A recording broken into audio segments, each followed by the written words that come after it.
আমাদের লতি কাটা হচ্ছে। লতির ডিশে এত সুন্দর সাদা ধবধবে একটা রসগোল্লা পেয়েছি।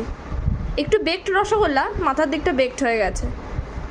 কেমন লাগছে তোমাদের? আবার চেটেও দেয় কিন্তু রসগোল্লাটা আবার নিজে একটু লতি খাচ্ছে।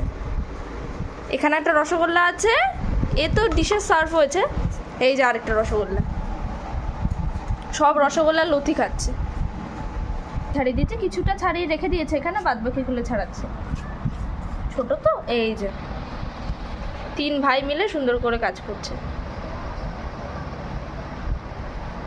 সবসময় কাজ করে, সব কাজে চেষ্টা আছে। আপনাদের যদি এরকম কিছু রান্নার লোক লাগে আমাকে কমেন্ট করবেন, আমি বাড়ি পাঠিয়ে দেবো। কি সুন্দর কাজ করছে।